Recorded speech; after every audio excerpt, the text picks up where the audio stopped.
दूर जंगलरू चली चली आसते स्वामी स्त्री जेतेबेले आउ एक नुआ जंगल रे पहुँचले सेतेबेले ता स्वामीर बहुत देह खराब होता आउ ता स्वामी को कई पसंद करू नथिले कारण ता स्वामीर देहरे बहुत बाल होता।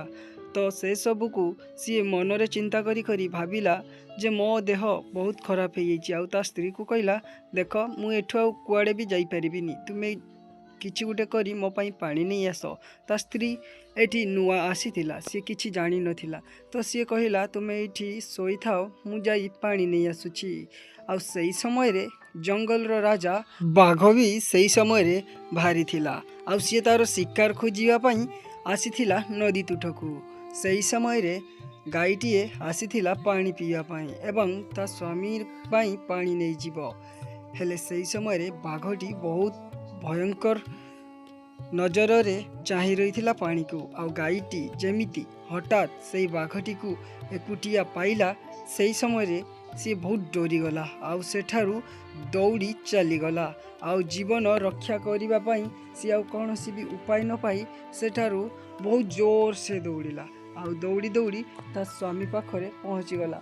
असहाय स्वामी पड़ी रही थाए आउ भाबु थाए जे मोर देह बहुत खराब आउ एमितिरे भी मते कई पसंद करू नाहांती। तो सही समय रे से सब चिंता करुथिला आउ ता स्त्री सेपटू दौड़ी दौड़ी पहुँचला। आउ पहुँचला परे ता स्त्री ताको कहिला देख आमे भी एठी निरापद नुहे तो आमे एठू छाड़ी पळेई जिबा चलो कारण एठी गुटे बहुत बड़ महाबल बाघ अछि आउ सी आमको दिने ना दिने निहाती खाई जिवो। एमितिरे भी आमको बहुत लोक ठट्टा परिहास करुछंती तुमको बालुआ कहउछंती आउ मते निर्माया बोली कहउछंती। तो सही समय रे से माने मन दुख करी बसी रही थांती कारण तांकर समस्ते मजाक उड़ाती। आउ सही समय रे हरिण छुआडे आसिला आउ आसी सेमानंकु कहिला देख मु तुम कथा सबू लुचि लुचि शुणुथुली आउ एठी रहिया पई हेले समस्तंक कथा कानरू काढ़ी देबा पई पड़िबो कारण समस्ते ठट्टा मजा उड़ेबे आउ ए जंगल रे केही काहारे नुहंती तेणु मु तुम मानंकु सहायता करिबी।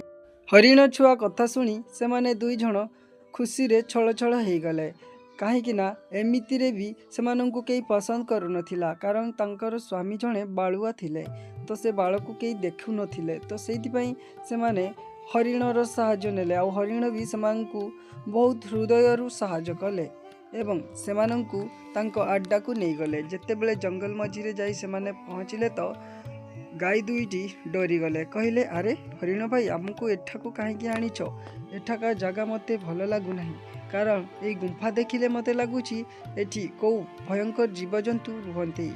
तो हरिण सेठी जवाब देला जे एठी एमिति किछि असुविधा नहीं आमे समस्ते एठारे रहू एवं बासबस करू तो तुमे एठी निरापद ही रहिबो।